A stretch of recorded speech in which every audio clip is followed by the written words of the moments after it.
안녕하세요. 지니TV입니다.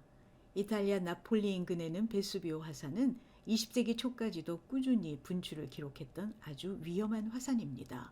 거대한 분화구에서 뿜어져 나온 불덩어리가 도시 전체를 집어삼킨 적도 있었는데요. 그 도시가 바로 폼페이입니다. 폼페이는 물질적으로나 문화적으로 매우 풍요로운 도시였습니다. 유적을 둘러보면서 아니 2000년 전 사람들이 이렇게 잘 살았단 말이야? 하는 말이 절로 나올 정도였어요. 그렇게 잘 살던 도시가 하루아침에 쫄딱 망하고 말았습니다. 서기 79년 8월 24일 아침, 그날도 폼페이 사람들은 다른 날과 같은 일상을 보내고 있었습니다. 그런데 오후 1시경 베수비오 화산이 폭발하기 시작했습니다. 하지만 그때까지만 해도 폼페이 사람들은 이걸 대수롭지 않게 생각했습니다. 그런데 얼마 지나지 않아 대재앙이 일어났습니다. 거대한 분화구에서 뿜어져 나온 수백만 톤의 화산재가 도시를 덮친 겁니다. 미처 도망가지 못한 사람들은 화산재의 공격에 그저 속수무책으로 당할 수밖에 없었습니다. 그 갑작스러운 재앙 앞에서 얼마나 무서웠을까요? 폼페이 유적을 구경하면서 가장 충격을 받은 것이 이것이었어요. 고통으로 몸부림치면서 죽어간 사람들. 폼페이 사람들은 2000년 후에 우리에게 그 아비규환의 순간을 몸으로 생생하게 보여주고 있습니다. 계단을 미처 다 내려오지도 못한 채 최후를 맞은 사람, 끝까지 아기를 보호하려고 몸부림치다 죽은 어머니, 생의 마지막 순간에 서로를 간절하게 껴안고 죽어간 연인들, 어떤 것들은 표정까지 너무나 생생했습니다. 폼페이 유적을 둘러보면서 제일 놀란 건 2000년 전 사람들이 현재 우리보다 더 크고 쾌적한 집에서 살았다는 겁니다. 정원 한가운데 인공 연못을 설치하고 거기에 아름답고 우아한 조각상이나 분수를 놓았습니다. 그리고 벽은 화려한 색상의 프레스코화로, 바닥은 정교한 모자이크로 장식했습니다. 프레스코화의 소재는 다양했습니다. 그 중에서 가장 제 마음을 사로잡은 것은 과수원 집에 있는 자연 소재의 벽화였습니다. 벽면 가득 풀과 나무, 꽃과 새가 있는 아름다운 정원의 모습이 펼쳐져 있었습니다. 얼마나 아름답고 목가적이던지 문득 이렇게 집을 꾸민 집주인이 어떤 사람인지 궁금해졌습니다. 아마 상당히 로맨틱한 감성을 가진 사람이 아니었을까 하는 생각이 드네요. 집이 너무 환상적이어서 마치 에덴 동산에 와 있는 것 같은 기분이 들었습니다. 세월이 많이 지나 색깔이 살짝 바랬는데도 이 정도인데 2000년 전에는 얼마나 아름다웠을까요? 이런 아름다운 집에서 살았던 사람들이 부러웠습니다. 목신의 집이라는 이름의 이 집은 면적이 2970평방미터나 됩니다. 한 가구가 한 블럭 전체를 차지하고 있는데요. 중정이 무려 4개나 됩니다. 이렇게 큰 집에서 문화적으로 풍요로운 삶을 누렸습니다. 여기 있는 이 청동상은 모조품입니다. 진품은 나폴리 국립고고학 박물관에 가 있는데요. 이 청동상뿐만 아니라 폼페이 유물 중에서 상태가 좋은 것들은 모두 다 나폴리 국립고고학 박물관에 가 있습니다. 이건 목신의 집 바닥을 장식했던 알렉산더 대왕 모자이크입니다. 알렉산더 대왕과 페르시아의 다리우스 3세 사이에 있었던 이시스 전투를 묘사하고 있습니다. 길이가 엄청 긴 이 모자이크는 나일강에 살고 있는 동물들을 묘사한 것이라고 합니다. 강에 살고 있는 동물들을 다 묘사하려고 하니 길이가 길어질 수밖에 없었을 겁니다. 강뿐만 아니라 바다 생물들도 있었습니다. 문어, 오징어, 뱀장어, 소라, 새우 등등 제 눈에는 다 안주감으로 보이네요. 이 해산물들을 안주 삼아 술 한잔 마시면 어떨까요? 목신의 집 식당 바닥에 양손에 술병을 든 사람의 모습을 묘사한 모자이크가 있습니다. 제목이 까르페 디엠, 즉 현재를 즐겨라 라고 하네요. 그런데 폼페이 사람들이 늘 향락적이지는 않았던 것 같습니다. 메멘토 모리, 즉 죽음을 생각하라는 모자이크도 있으니까요.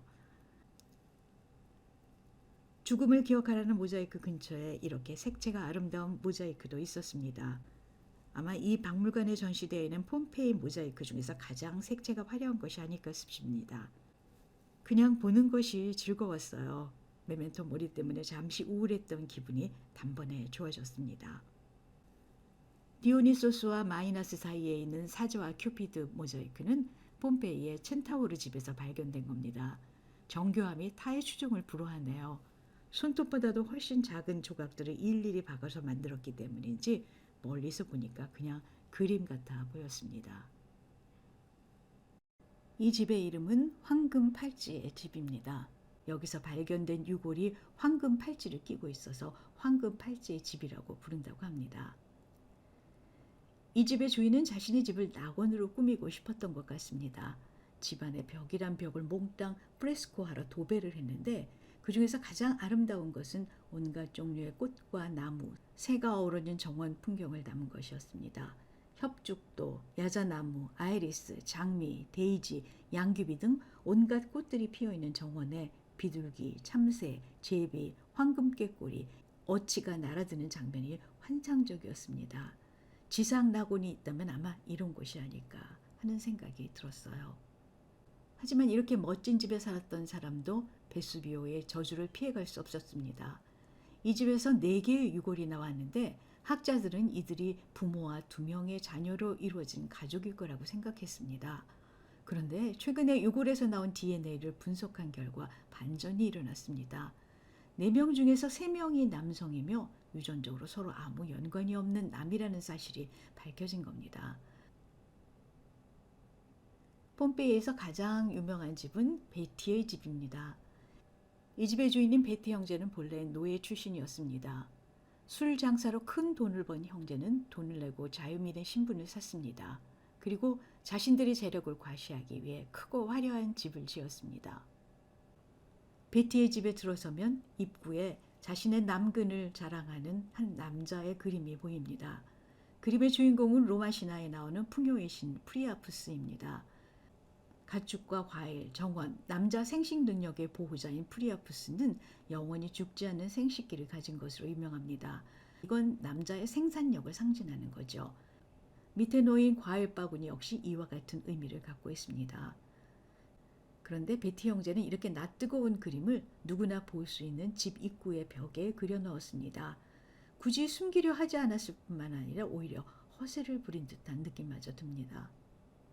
폼페이의 건축물을 장식한 그림이나 모자이크, 조각상을 보면 아주 에로틱한, 지금 보아도 낯뜨거운 것들이 많습니다. 베티의 집에 있는 그림 중에는 여자를 성적인 대상으로 취급한 것, 심지어는 성폭행의 대상으로 묘사한 것도 있습니다. 반면에 옷을 벗고 자신의 남근을 드러낸 남성은 풍요와 번영의 상징이자 집안의 수호자로 묘사되어 있습니다. 하지만 이 집에 이렇게 에로틱한 그림만 있는 건 아닙니다. 문화와 예술을 사랑했던 로마의 여느 귀족들처럼 고상하고 우아한 그림도 있습니다. 이런 그림들은 그리스 로마 신화 이야기를 묘사한 것이 대부분입니다. 신분 세탁으로 졸지에 귀족이 된 베티 형제는 아마 귀족 흉내를 내고 싶었을 겁니다.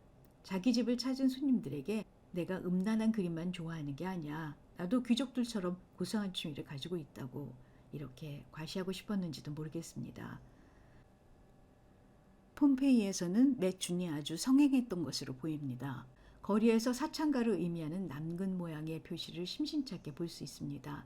사창가에는 남녀의 성행위를 노골적으로 묘사한 에로틱한 그림이 상당히 많이 있었는데 보고 있으면 그 리얼한 표현력에 입을 다물 수 없을 정도입니다. 폼페이 발굴 초기에는 이게 너무 음란하고 선정적이어서 일반 사람들에게 공개하지 않았다고 합니다. 이렇게 에로틱한 폼페이의 유물들은 인근의 헤르쿨라네움에서 발굴된 유물들과 함께 나폴리 고고학박물관의 비밀의 방에 전시되어 있습니다. 고대 성인 스포츠의 다양한 자세를 학구적으로 연구하고 싶은 분들은 참고하시기 바랍니다.